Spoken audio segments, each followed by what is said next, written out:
Moving on now, in a bid to mitigate the incidence of flooding, the Lagos State government has ordered owners of properties erected on drainage channels to immediately vacate or risk being removed.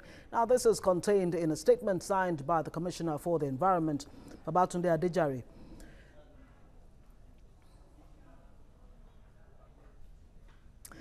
With us right here in the studio is an environmentalist, Dr. Paul Abolo, to speak more on this. Good afternoon. Thanks, sir, for joining us on the Midday News. Good afternoon, and thanks for having me.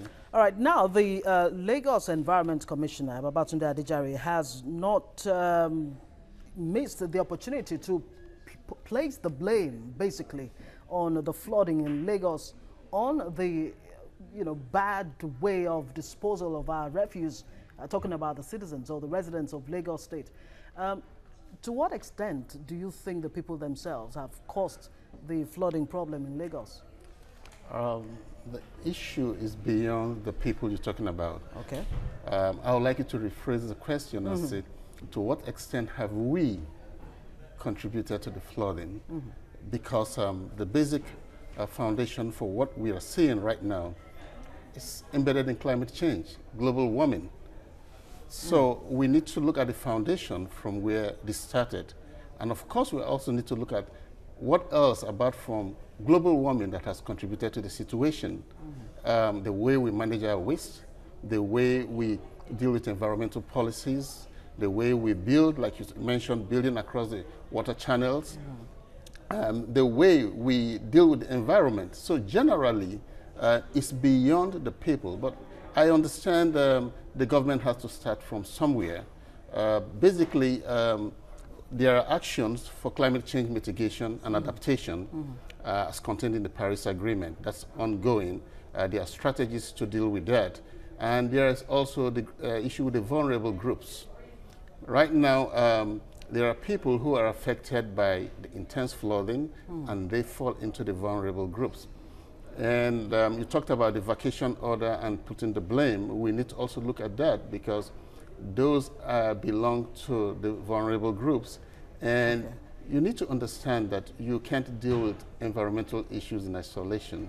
You can't. Okay, so then, if you can't deal with environmental issues in isolation, to what extent, or has government really done enough to help people actually dispose of their waste properly? When you say people should dispose of their waste properly, do you see government doing enough in that area? It's a collective effort. It's a behavioral issue. How do we deal with our environment? And we don't have to blame government in doing everything. We don't need government to tell us to take our showers, to do what we need to do. So we don't need government to tell us to dispose of our waste in the right way. We don't need government to tell us that we do not dispose of our waste in the drainage channels. So I don't want to put the blame on government. We need to share the blame. It's a shared responsibility. So what do we need to do? Negligence. What do we need to do as individuals? As individuals, we need to change the way we deal with the environment. As a nation, we also need to change the ways we deal with the environment in terms of the policies, the practices, and actions that we put in place. One of the things that the Lagos State government is doing is they're putting a policy and action in place. Because if the channels are blocked, like you said, and people build across those channels, there's apparently no way that the water will need to find another level. The water will go and cause more harm to the greater majority of the people. So you don't need to look at the issue from one person alone, but you also need to look at the issues, how it's going to affect everybody. And then, like I was saying earlier, the issue of dealing with environment in isolation. You can't deal with the environment without dealing with the social aspect. So we also need to put the social aspect in the proper perspective to be able to get positive results in dealing with the environment.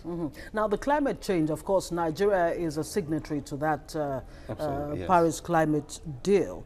Beyond putting pen to paper, what exactly is Nigeria doing to demonstrate not only to the rest of the world, but to the citizenry that it is really serious about the consequences of climate change?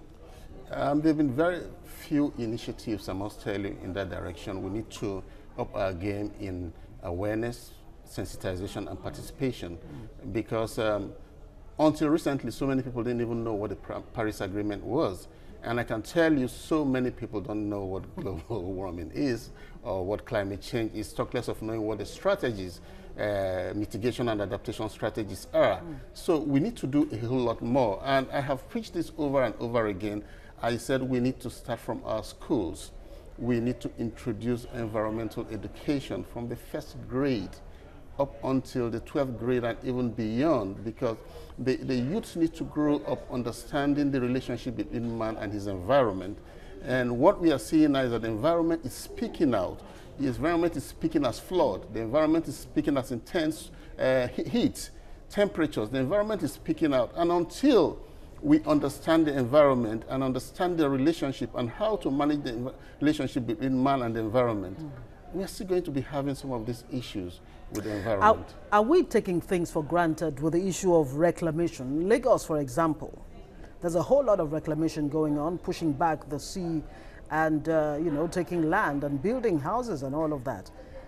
Are we doing the wrong thing? I understand there are technologies in place to make this happen. But again, like I said, when you're pushing back the sea and you're reclaiming the land, water must find its level. The water will need to go and do damage in the areas where they are more vulnerable. So by the time you put technology in place and you're able to keep the sea back, the sea pushes back. And by the time you add the effect of climate change, the rising sea level and a whole lot of stuff, you're going to have huge problems. So definitely we're applying technology to get as much as we can from nature. But again, that takes us back to the original thing I talked about, the relationship between man and nature. It has to be cordial. Finally, before I let you go, we have to round off now. The simple tree planting, are we taking that seriously enough? In Lagos State, yes, we are.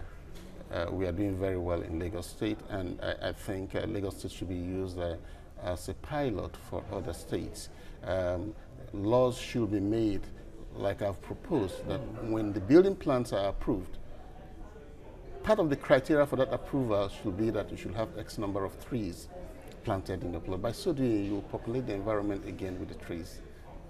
We'll have to leave it there. Dr. Paul Abolo, environmentalist. Thank you so much for joining us on the Midday News. Thank you for having me.